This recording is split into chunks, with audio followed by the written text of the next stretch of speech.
record. There we go. All right, we are now recording officially. Yes. Okay, so I want to officially welcome you, Ryan, to here. It is great to meet you. I appreciate the fact that you've taken your time out of your busy day to join us for a little while. Oh, no worries. It's a fun thing. So tell us a little bit about you as a person, what you like to do, where you are, that kind of stuff. Well, as you know, my wife and son and I, we live in Alaska.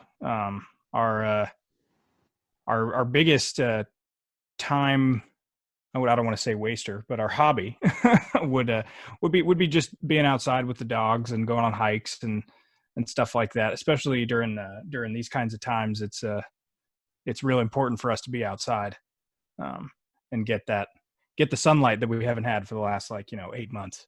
But is it really dark that long? Oh yeah. Oh, it's bad. I remember the first time our first year up here. It wasn't until the spring when the sun started coming back out that my wife and I looked at each other and were like, I think I was depressed.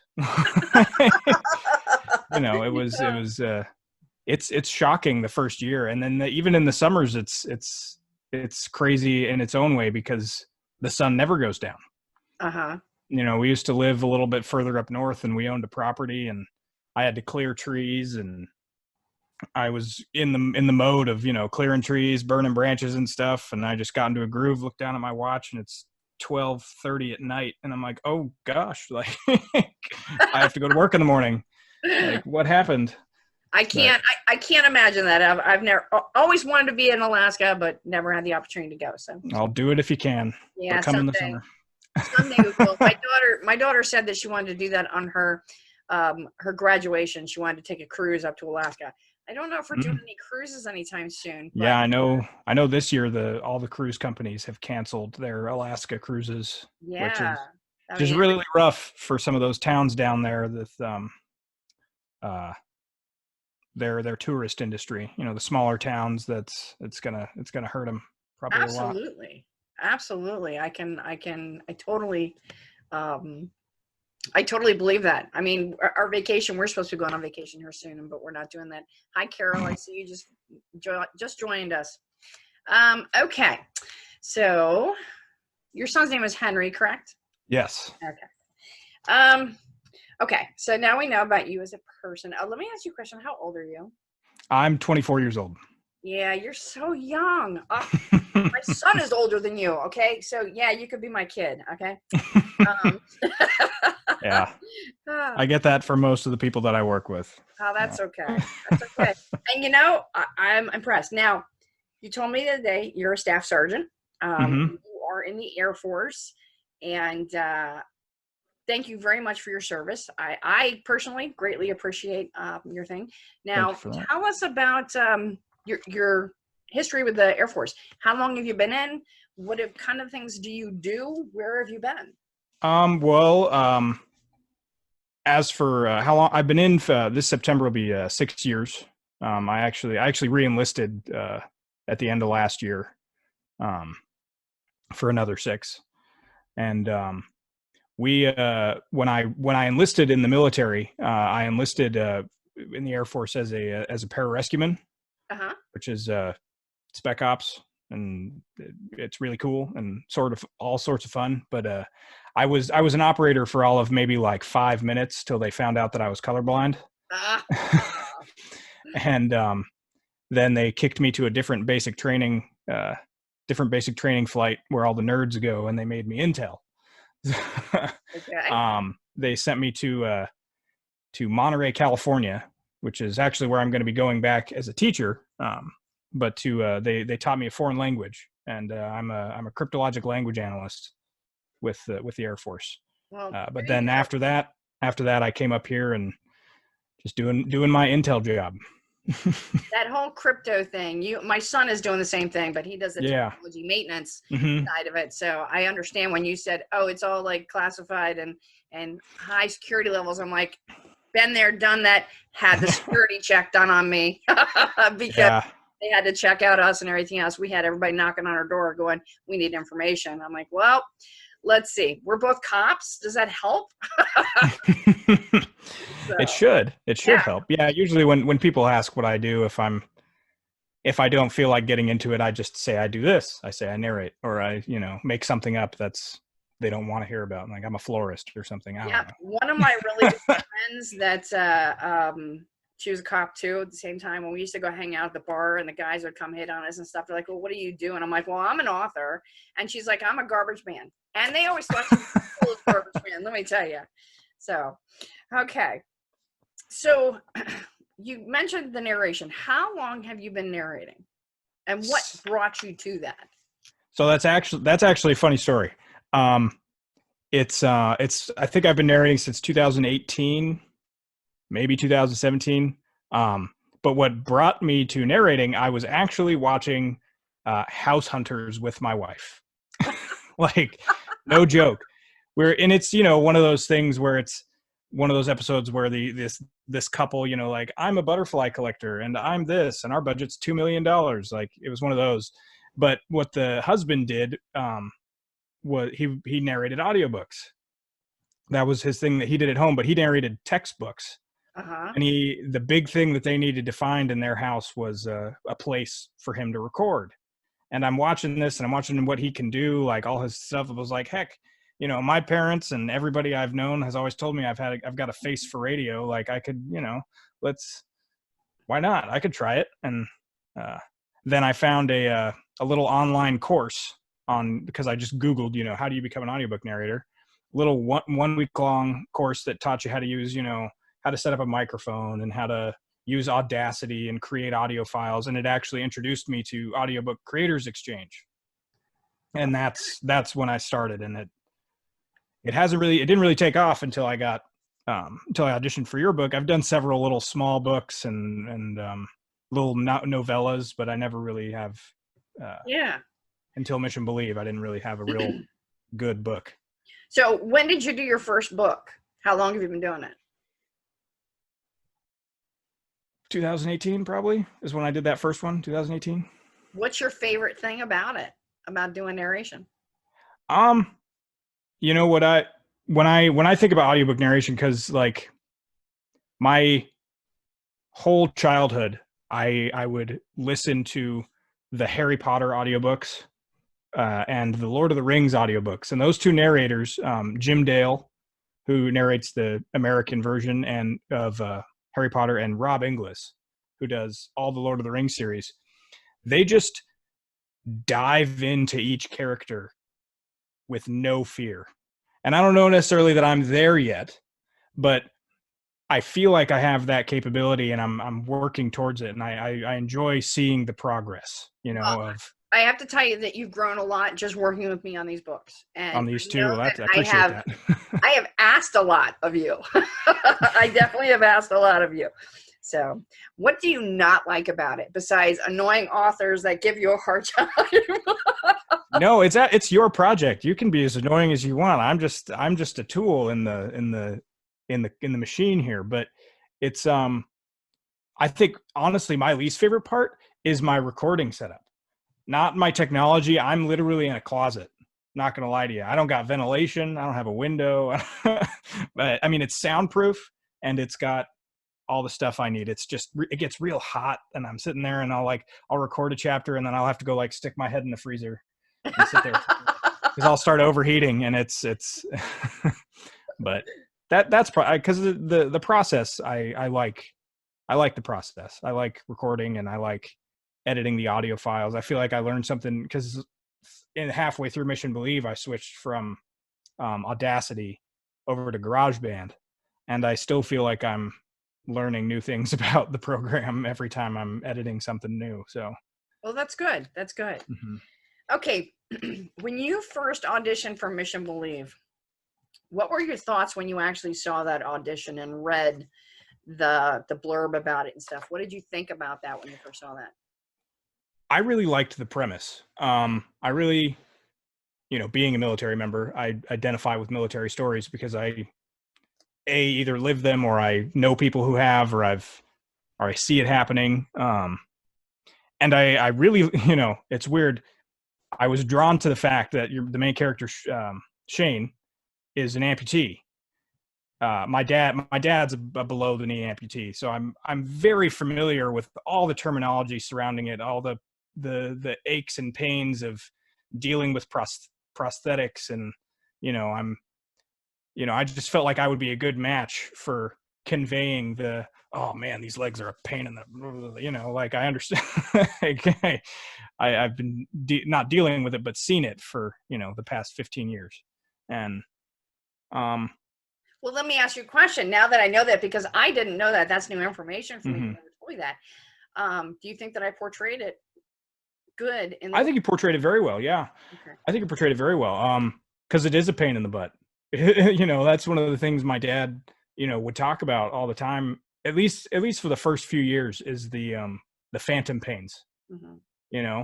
And that's something that can I'm sure, it can freak you out. Like, my leg's not there, Yeah. but it itches.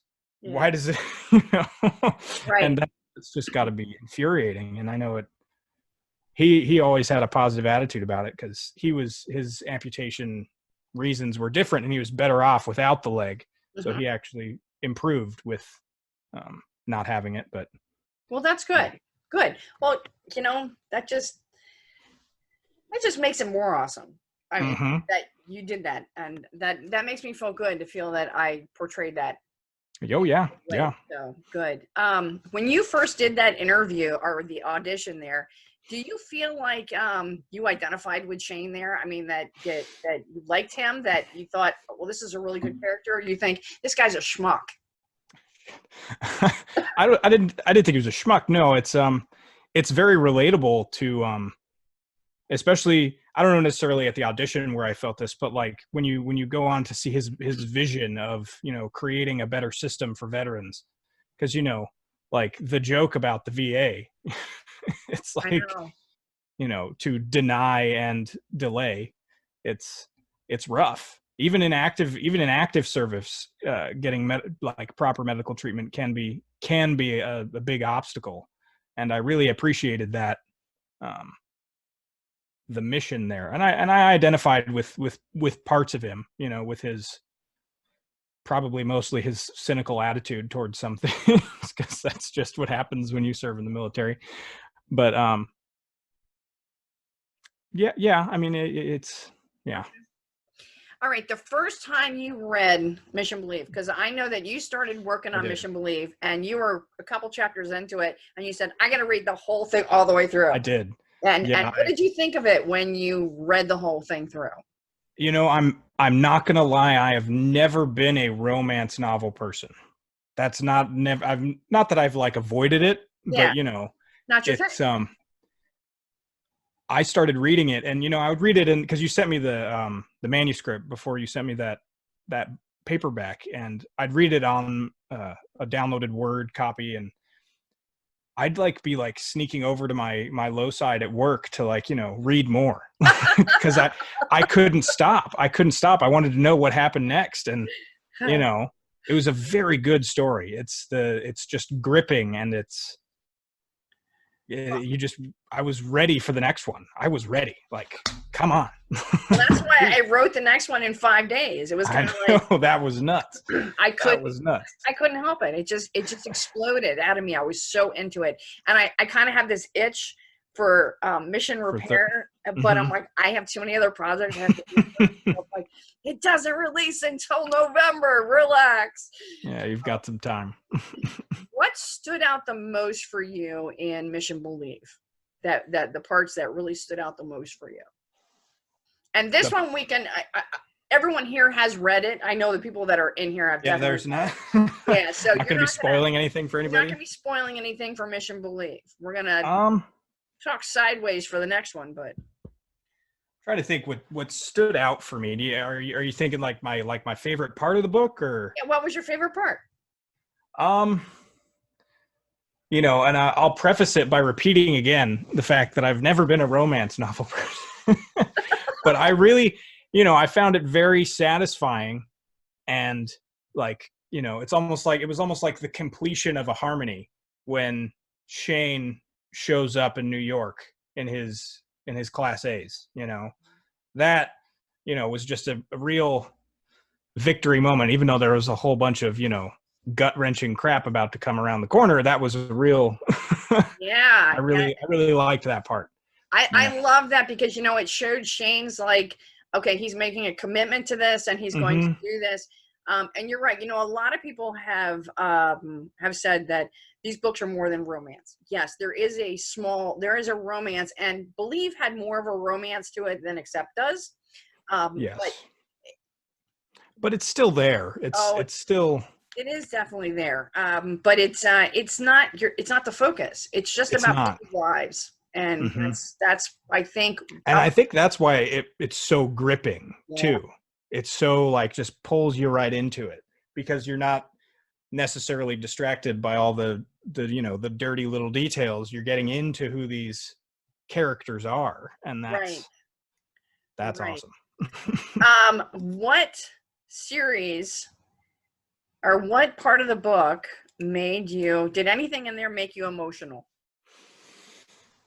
Make me emotional. For Belief. Yes.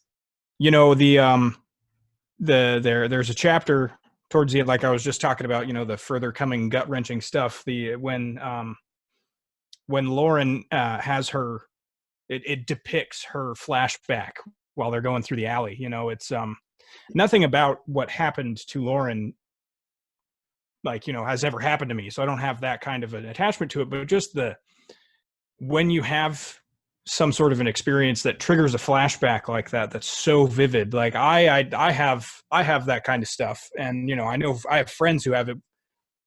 That's so bad where it's like they have to walk out of the room or go sit in the cold shower, like, because it's so intense. And, I just felt it, I felt the words, and I felt when she said, like, when she could taste the blood, and that just activated it, like, those little triggers. Like I know all about that. Yeah, it's just like, and I'm totally spacing on the character's name, but the character the character that actually killed himself in Mission Belief. Oh yeah, that too. The really flashbacks hard. Of that. Because we actually had right before I recorded that, one of my coworkers' husbands, who's also active Air Force, he actually, made that final decision. The demons get too heavy on the back. I get it. I get it. They do make that rough. Okay. Now. And that was a rough part to read. That was a rough part. I bet that was. And I'm sorry for that, but. No. I mean, it's not going to like throw me into anything. It's just, it's. Yeah, we don't need you doing that. Okay? I'm telling you right now, brother, if you ever get in trouble, you call me. I can play Lauren for you and be your psychologist. Okay, I believe it. Yeah. Let's step over to Mission Accept. Now, okay. The first time that you read that book, what did you think? Well, I thought it was very I liked the storyline. I liked the I'm trying not to spoil anything, so I'm trying to.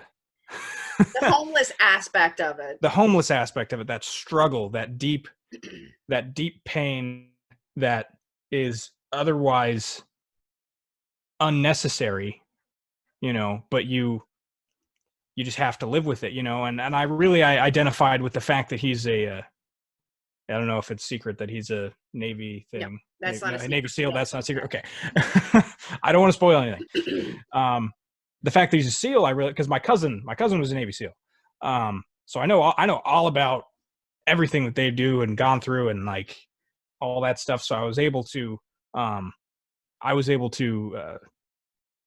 what I was talking about, when he's talking about the Navy SEAL things and Bud's training and like, lying in the surf. Like I've heard all about it 17 times. So I actually watched them train when I used to live down in Norfolk, being a Navy. Oh yeah.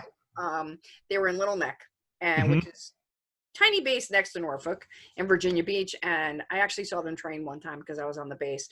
But they are unique, and I think you know, when I was writing that, and Derek being a SEAL, they're crazy. I mean, they are so intense, and they shut their minds down in so ways that most people can't do that. And that's why I picked him for this, because he's such an intense persona, and yet he's dealing with this psychological warfare of his own, and just he's dealing with so much. And I hoped that when I when I wrote that first of all, no SEAL gets pissed off of me to think, oh, she made me weak, but for them to realize that, you know, you guys are going to go through problems too. It can happen to anybody. So, and I had somebody help me out with the scene, the technical scene in there that that Derek has to deal with. And this guy, Akil, who helped me out, he used to be Special Forces. And he read that whole scene, and he's the one that helped me word it and make sure that it was right. And he's like, fantastic. What a great scene. He goes, that was really exciting. He hasn't seen the rest of the book. But he was really excited about that scene. So I saw him, he was pimping it out on social media the other day. You talking the one at the end of the book? Yes. Yeah. It was very well written, and you know, it was that one was not hard to read, but it was, you know, I was trying. That was one of those ones where you had to really get into that. You have to get into that Navy SEAL mindset to make it, you know, to convey the intenseness of that situation. Right. Well, you know, when you did that chapter, that one scene that was so intense, I told you need to put him in a different place. You had done that chapter once, and I made you go back and redo the whole chapter. And I said, well, yeah, that was, yeah. I said, I need him in a darker place, because it basically starts off that, you know, shit just hit the fan here, and he needs to go into that SEAL mindset and just take over, let that take over. So, and then when you sent it back to me, I was getting chills, because I'm like, this is fantastic. I mean, you did a great job coming back on that. That's the goal. Yeah. You want to give me chills. You want to make me cry. And yes, there were scenes that definitely made me cry listening to them. One of those scenes I know we talked about earlier today, where Derek finally bears his cross to he finally comes forward and does that. And you said that was a rough scene for you. It was, yeah. I've and you know, everybody will see it when it comes out, or when people get to it. But you know, carrying his emotional baggage, carrying that, you know, that reason for his situation, you know, and finally coming to that point where he's going to face the demon, you know, to, you know, either be scorned or forgiven or whatever it might be. It's something that I've seen, and you know, with some people in the military, you know, I've seen them carry those kinds of things on their shoulders, and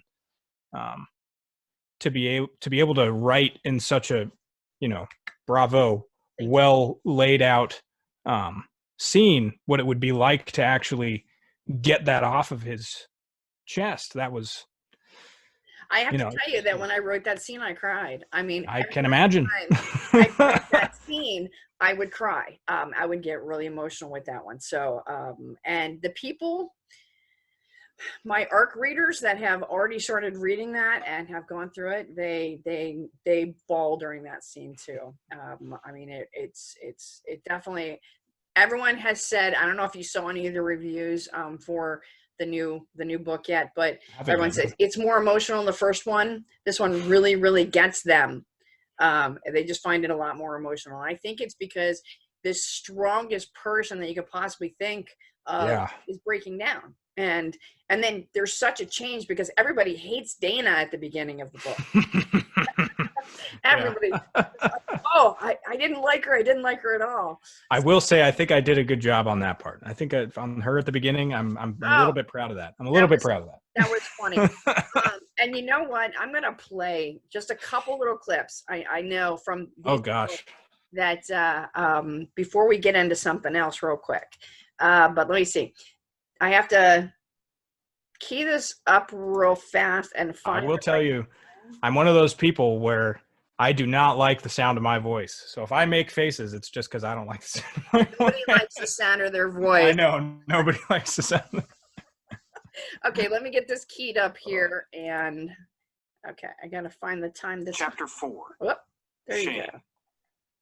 I wasn't sure this what from? intimately. We're jumping in I here. put my hand out for her to proceed before me. Can you hear it? As we reached the edge of the dance floor, she turned, and I hoped like hell that my hands weren't clammy. I have to warn you, I might hurt you, she said, as I took her hand and put my other one on her back. Hurt me? I hitched a brow as I laughed. After what I had survived, I wasn't sure this woman could do anything to hurt me. Yeah, I pretty much suck at dancing, and I was going to tell you no, but I do owe you one. I frowned as she glanced away, and I stopped our movement as quickly as we started. Lauren, you don't have to dance with me because you feel sorry for me. Her face jerked back up to mine. No, that's not what I meant. I want to dance with you. Shane, I really do. I began to move slowly. Then what did that comment mean? She sighed. It means that I was rude to you earlier tonight outside. You surprised me when you walked up behind me, and then I ignored you when you called out to me that the door was open. Plus, of course, there was the wine incident. Ah, yes, the wine. And for the record, I do not feel sorry for you, per se. She stumbled slightly, and I wrapped my hand further around her back to steady her. I do feel sorry for your feet, though, because I have a habit of stepping on people when I dance. I chuckled and spoke without thinking. That's okay, they aren't my feet anyway. Step on them all you want. She eyed me curiously, and for a moment I just enjoyed the fact that she was looking at me at all. There was no revulsion in her features, no feeling sorry for the man I used to be looks. There was an adorably confused expression that made her so damn sexy. Okay. It feels like a lifetime ago when I recorded that. Doesn't it? Yeah. It does feel like a lifetime ago. It's been pending published for so long. I just want to like shake ACX. Every morning I get up and I'm like, email. I'm like on my phone going, I know, yeah. No, it didn't. So, but you know what I love about that scene is there's just a little bit of humor in that. And her looking down and be like, did you? What are you talking about? or what? What do you mean they're not yours? I think Lauren handled that perfectly, even though she was a psychologist and she kind of knew how to do that. But I thought she did that really well. There's another scene that I love. This scene with them. Chapter 7. When Lauren gets into it with Shane. Oh, that first part? Oh, that scene, yes. He swallowed, and his gaze dipped to my mouth. I do. My body wanted to fall against him, and my lips wanted to find his, but I held back. I had never been one to make the first move, but if he kissed me right now, I sure as hell would kiss him back. We stared at one another, and his hand slipped down my arm, his fingers brushing over mine as it dropped to his side. Lauren, you can't look at me like that. Like what? I asked breathlessly. Like you want me to do something. I can see it in your eyes. You want me to kiss you, but that's not going to happen. I blinked and hid my disappointment behind a smile. Who said that I wanted you to kiss me? Your eyes did. Your body did, as it swayed toward mine. I can't give you that. I cocked my head. Not that I want you to, but why couldn't you? His brows shot up. Why? I just can't. I shrugged, and suddenly he blurted, Hey, you need to stop that. Stop what? Trying to get into my head. You're not my shrink. If we work together on this, you need to keep the fuck out of my head, Lauren. I knew I was playing with fire, but damn, I wanted to feel the burn that this man caused. I leaned into his space. I'm not trying to get into your head, Shane. I was genuinely interested in why you think you couldn't kiss me. His gaze slammed back to my mouth, and I found myself tipping my chin up higher. His voice was low, because I can't. That's just Shane's torture there. Let me tell you, he wants to, but he can't. He just can't. Okay. Yeah, and I honestly almost, like I said, the last recording, it's been so long, I forgot, Shane as a character at the beginning, he's still struggling with his own image, his own self-worth before he gets everything off the ground. I've been so wrapped up in Derek and Dana, I completely forgot. Right. Let me ask you real quick. I'm going to play one clip from Mission Accept real fast. Oh gosh. But, Sneak preview. Yeah, sneak preview. Which book did you like best? Believe or Accept? Gosh. I think I would have to say I enjoyed Mission Believe a little bit more, just because it was so new and I was getting to know the storyline and getting to know the characters. But there were parts of Mission Accept that I enjoyed immensely in comparison to Mission, like in the I don't know if it's a secret that Shane and Lauren are in Mission Accept. Oh yeah, no, everybody knows that, because I mean, yeah, he's those, like, I didn't know that when I started reading, and I read like, oh sweet, they're still in it. Like, or when you see like Nate or anybody else, I'm like, woohoo, callbacks. everybody wants to know when Nate's going to have a happily ever after. That's exactly what my wife asked me, because she overheard me editing one thing. I think it was where someone was like, no, I don't want to be with you, Nate. And she's like, when the heck is Nate going to get somebody? Nate will eventually get somebody. Yes, like, it might someday. It might actually be in book 4. Oh gosh, we're talking 4 books now. No, oh, I know. I already actually have the plan for the 4th book, so I'm actually working on that one. So that's kind of exciting. Okay, I'm going to play this clip from Mission Accept for you guys, or Mission Accept. Now, you guys, if you're in the group and you've had the opportunity to listen to, I read chapter 1 and 2, nowhere near as good as you do, Ryan. Fantastic job, by the way. Appreciate that. But sometimes I go into my group and I'll read the first chapter of my books to my group in there. And I read the first chapter of Dana and the first chapter of Derek to introduce the characters, so that they can meet them. And so when you first meet them, Dana's a spoiled brat. She's just like this rich, spoiled brat that has no clue. Okay, she doesn't know anything about this society, the world, the military. Doesn't know anything about that. In fact, she thinks Shane's stupid for being in the military in the first place. So she feels nothing for him that he lost his legs, and then she gets tossed into this world, and now she's in this world, and this is the second time that she really has a conversation with Derek. And I'm just going to play this. And this shows Dana's changing. Chapter 9. I gotta find the spot in here. And hold tight 1 second. Right there. Okay. Dana is, she's going to meet up with him, and you're going to notice a little bit of a change from the first time that she spoke with him. Open. I headed that way. As I got to the corner to cross the street, I glanced at the bench and saw the homeless man to whom I'd given my breakfast the other day. He was coughing into his arm, and I winced. I decided not to cross there and went down to the next block. My gaze moved to him every few steps as he sat staring at the ground. What had happened to him in life to cause him to live on the streets? Was he a drug addict? Maybe he was, and he couldn't hold a job. I crossed the street 2 lights down and went into the bakery. I was about to order when the image of him coughing came back to me, and I added to my order. Couldn't hurt to be nice. He had been pleasant enough when I'd last spoken to him. I hesitated before I approached him. He was coughing again, and it didn't sound very good. I glanced at the cup in my hand, thankful that I had thought to get him one.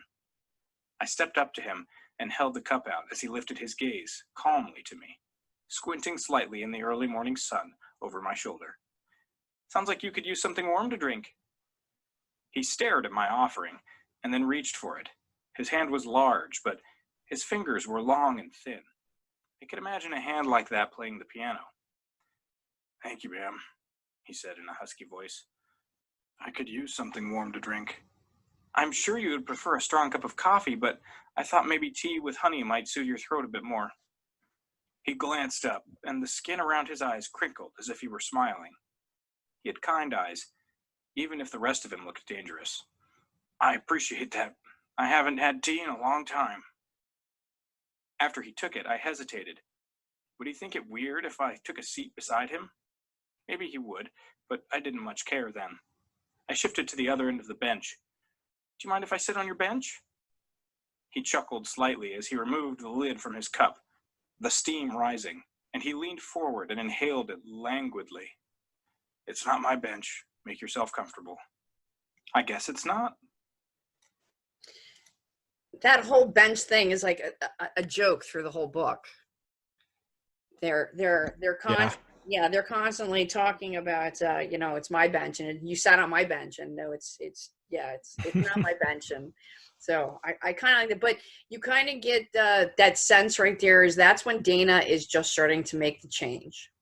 She's starting to accept her changes to her life, and she's starting to go, okay, maybe I can be a better person. Well, I think it's the first time that she actually thinks about somebody else. Yes, I think so too. I totally agree with you, because I think that up until that point, it's always like, oh my God, this is terrible. And, oh, what are they making me do? And I don't want to be part of this. And I don't want to have to do any of this stuff. So it is really cool to actually see her growing. And that is the biggest point with Dana, is watching her grow through this whole thing. So do you think she did a good job growing up? Oh yeah, I mean, you'll see it, of course, when you read the book, but it's night and day from chapter 1 to chapter 34. It's that transformation is, from becoming someone who's sheltered in the world or kept from what's actually factual when it comes to our military, to someone who sees it and is living it and is a part of it. Right. It's right. It's a very good transformation. Yeah. And this book here actually has suspense to it, whereas the first one didn't really have suspense. Yeah, there was that back trauma, and you finally heard the stories, but this one had that suspense that all of a sudden something happened and it had to be taken care of. And I told a couple of people had said to me, you had me sitting on the edge of my seat, that I was like, I didn't know what was going to happen, and was he going to be able to do that? There's another scene that I want to ask you about real quick. Shane forces Derek to do something, and it's a rough scene. You did a fantastic job narrating that scene. You really did. You really got the anger from both of them, because Shane was really egging him on to do this. Yeah. And it was, I was very impressed by that. What did you think of that scene? I thought it was a very accurate depiction of some of the things that you need to do to get some of these service members, to move past what's holding them back. Lots of times, because of some of our training and things like, especially with the character of Derek, with his training, it's literally like the man mantra of just bury it, never talk about it. Like, right. And the best way for someone with that kind of trauma, with that kind of experience, is to literally just face it down. Yeah. And see what comes out the other side. And that was, I could understand how emotional of experience it would be for him. And the fact that it wasn't something that he asked for, that's where I think I was able to find a little bit more of the anger for Derek in that scene. Was like, I didn't ask for this. Like, I just ended up here. Like, get out of my way. Let me leave. It was exactly one of those. And the scene that comes after that, for Derek, oh yeah, when he confronts him, and he loses it. I don't think I have ever been able to read it, read it, or listen to it and not cry. Okay, because it just gets me so. It just Oh gets me yeah. right in the chest that it's like, oh my God, he's just saying that and he's spilling it out there. And it I thought it was actually that particular scene. I thought was a I don't know if it was intentional, but I thought it was, especially with it being with Lauren, I thought it was a fabulous allusion to when she bared her scars to the entire Logan family. there you You go. know, I Yeah. thought it was a phenomenal allusion there, and Yeah. you should look forward to seeing and or listening to it. Yes, that was a fantastic thing. So, okay, there is one other thing, we got to talk about this, and Oh God. he knows what's coming. Dude, don't like my own voice. I'm just gonna. Yeah. when I wrote this, my husband found this very funny because when I wrote this, something was missing from the story. I'm talking about this country music concert and I'm talking about doing this stuff, but I'm like, I need a song. So my husband ran out one night to go do something, and I sat down and I started writing this song. I've never written a song before in my life, and it kind of sucks. I mean, to be honest with you, it kind of sucks, but it was my first time ever doing it. And so I wrote this song. And so my husband came home, and because I love to shock him, I go, guess what I just did? He looked at me and he goes, you wrote a song. I go, I did. I wrote a song. And he just laughed at me because before he left, I'm like going, I need something. What am I going to do? So I kind of let him hear the song, and I can't string two words together. I can't even sing happy birthday and make it sound appeasing. People run to the other room. So I'm terrible. So there was no way that I was going to sing anything. And I tried once. I mean, I sent you the one that kind of is like, this is. It wasn't bad. It wasn't bad. It was terrible. You're being kind. No, it wasn't bad. But well, I mean, like you said, you're not a songwriter, and it's. I mean, for someone who's never done it before, it was not bad at all. yes, it was. But should have heard the first time I wrote a song. Good God. You'll have to share that sometime, right? Okay. So the cool thing is, Ryan, and I didn't know this, but I talked about it, and he says, well, do you want me to sing it? Do you want me to put music to it? And I was like, you're kidding me. Oh my God, that would be so awesome. So he had the lyrics. He had my twisted. It was good. Twisted sense of what it should sound like, kind of. And I said, go for it. Go do whatever you want to it. And I am astounded. I was amazed. The first time I listened to it, I cried. Thank you very much. I don't cry. I just want you to know that I'm not a crier. I hate crying. I think crying is stupid. No, I do it quite often, but that's okay. Don't tell anybody.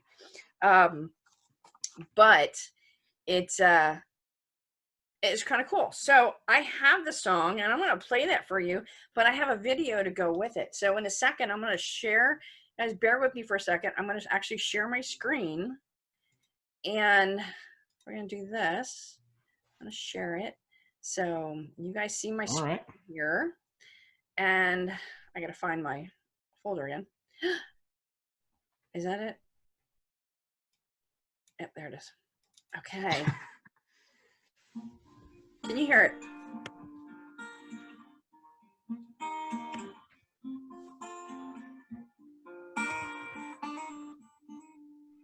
Lace up your boots, don your cover. It's time to take your post. Pack your sack with extra rounds, soldier. It's time to hit that road. Put your head on a swivel now, warrior, 'cause many don't want you there.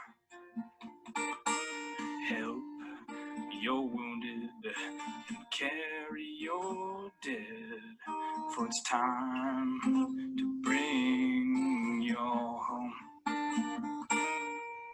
Stand tall, my warrior. Be proud, be brave, be free. Sit tall, my warrior. warrior, leave all your tears to me. Rise up, my warrior, I owe you more than life.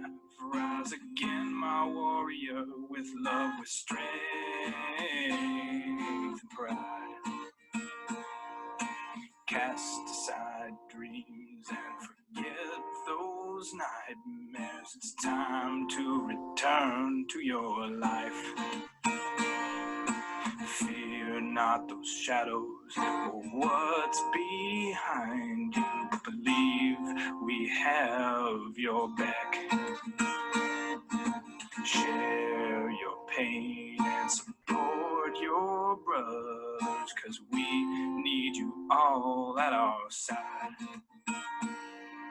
Believe in yourself and what you've accomplished, for it's time to show your own pride. Stand tall, my warrior, be proud, be brave, be free. Sit tall, my warrior, leave all your tears to me. Rise up, my warrior, owe you more than life. Rise again, my warrior, with love, with strength and pride. Rise again, my warrior, with love, with strength and pride.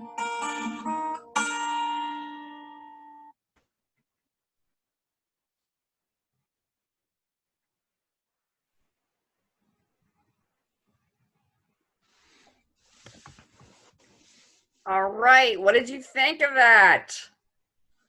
I thought it was really good. I think the Zoom kind of made the video a little blocky. I don't know if you could see that, but No, the audio was coming through just fine. But I think if it's, I don't know if it was just me. The video was just a little bit blocky, but I'm sure. I think it was probably just the Zoom coming through there because it was nice and smooth on my side. So yeah. So once you share it on Facebook or whatever, I'm sure it'll be.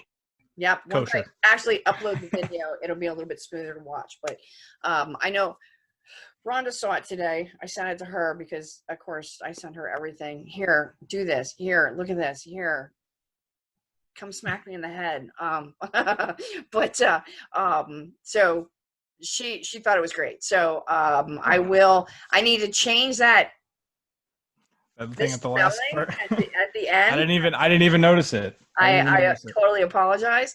And then I will load that up and I'll put that on the Rise Again Warrior page so that we can share it. And it'll be uploaded to my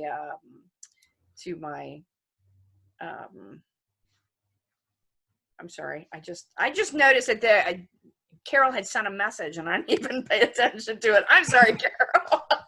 I was so excited. I'm like, oh, what is it? That is fantastic. Tearjerker. It was perfect. Were you talking about the song? Okay. Awesome. Thank you. I'm glad. I think, like I said, when I first listened to that, it really got me. And it's kind of like, just like the first time I heard one of my books in audio, I was like, oh, wow, it like came to life. That's really, really cool. And now I'm addicted to audiobooks, but hear that song, go, oh my God, that's my song. I think you did that. I think at some point in the future, I'm going to need to book a like an hour in an actual recording studio.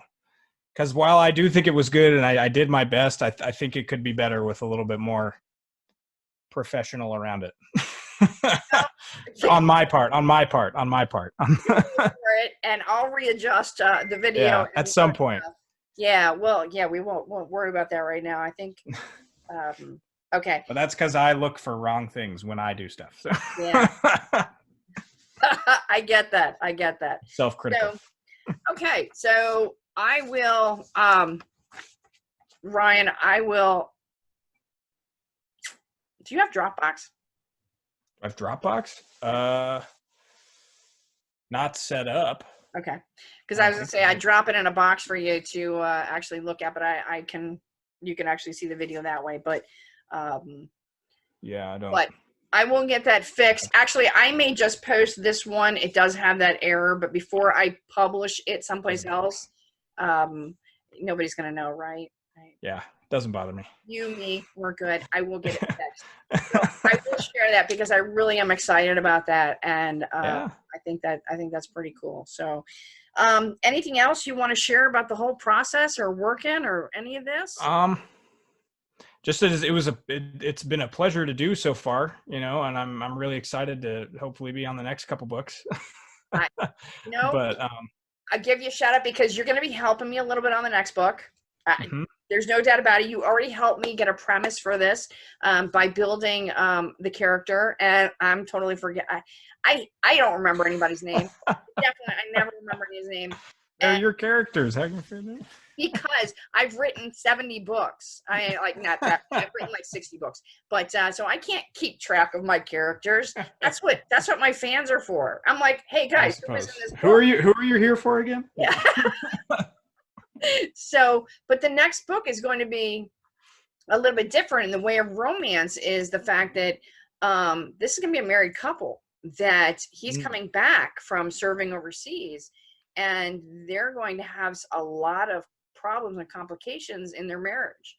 And this is going to be about recovering from that. So they're going to have to fall in love with each other again. So it's not going to be a new finding someone. It's going to be dealing with that. But it's going to be harsh because, you know, if you're married to somebody, I was in an abusive relationship. I was almost killed. So I get it. I know that intensity. But not that he's going to be abusive, but he's going to be rough, and it's going to be that anger and that lashing out. Because I know I can visualize that. I can see it. I've been through it. I know what it's like. Oh yeah. So, so there's going to be, it's going to be that. And then of course she's going to come to rise again, and all the characters will be there. You know, Shane and Derek and Dana and Lauren and Nate too. And so we're going to do that. Gotta find Nate a girlfriend. Yeah, I think actually going to be in book 4. Okay. It might be in book 4. I don't know the name of that one yet, but I have the premise. I met a woman who was former, and I'm forgetting what service she was in, what branch, but she was bomb tech, and so my next one is going to be a canine officer, bomb tech, and it's going to be a female warrior. So I'm going to put a female warrior in this time, and I dig it. I dig it. Yes. Yes, Carol, very much so. So the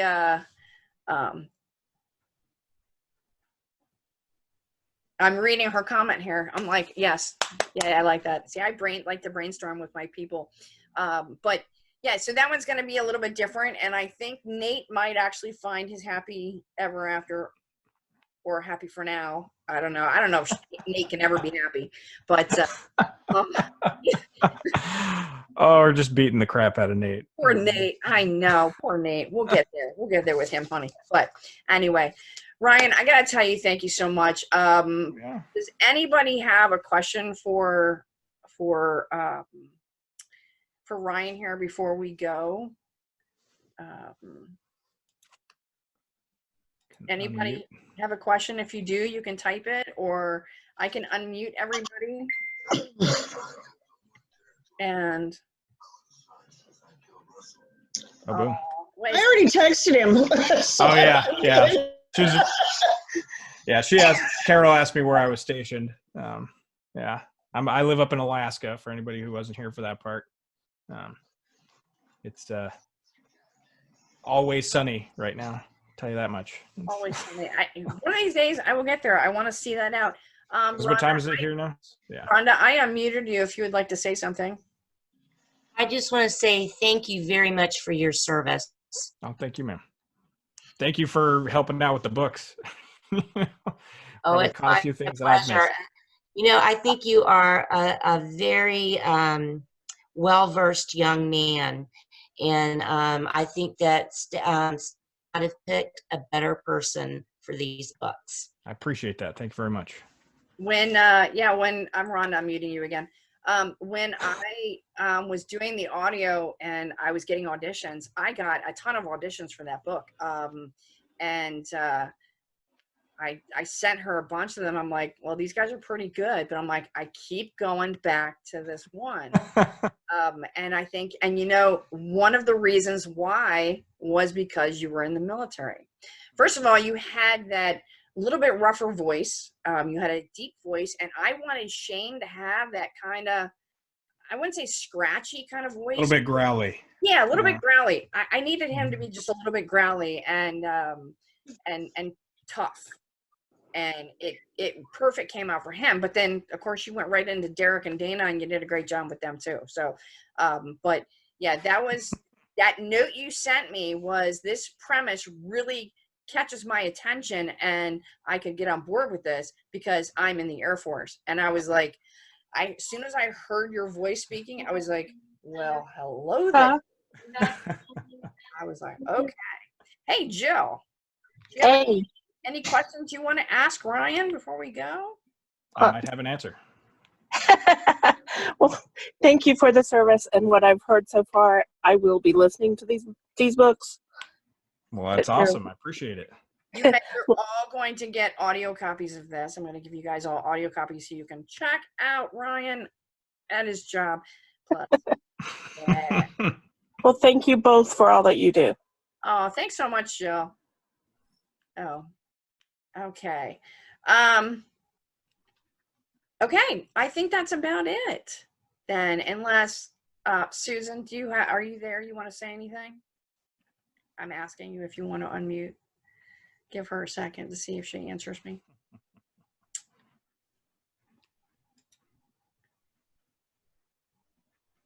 Oh, did you say something, Carol? Susan, did you want to say anything to Ryan? I was going to say something. Can you hear me? I can. Oh, there you are. Can. How about that? I really enjoyed this interview. And you're I'm right that you are a perfect person to narrate these books. And I enjoyed all of your answers, understood them, and thank you. Thank you very much. I'm looking forward to listening to them. We're looking forward to them being available for you to listen to. Thank you. And I guess I'll have to say with everyone else, thank you for your service. Thank you very much. And I wish you the best on this next tour where you're leaving at the first one. We were supposed to. We've been stationed up here in Alaska for just a little over 4 years now. We were supposed to leave on May 1st, but with all of the DoD stopping all movement, we've been pushed to sometime in July. But we're going to be going back to Monterey, California, and I'm going to be a teacher there. So. Oh, okay, that's great. So California, that's a difference. It'll be a big difference. From the freezer to the oven. Well, it's North California, so it's not. It's not that bad. Okay. Yeah, but I think we're most excited about. I think I've mentioned it already. The sun doing what it's supposed to do. Like setting. Right. Going to bed at night. Right. Yeah. All right. These past 3 weeks. Yeah. Thank you very much, Susan. Okay, and Carol, did you have something else you wanted to say? Oh no, Ryan asked what I was saying. I was saying I wanted to see Susan's hair. she's getting her hair dyed. Yeah. That's a different Susan. Yeah. Okay. That's who I thought this was. No, that's a different Susan. Actually, that Susan is my mom. So my mom just popped in here. That was an experience right there. Thank you, Mom. I really appreciate you coming in and visiting. So, okay, guys, I think we're going to call it. We've been on for about an hour, and Ryan, thank you so much. Thank you. We'll do this another time too. Absolutely. Next one, let's do it again. Let's do it again. Yep. All right, guys. I thank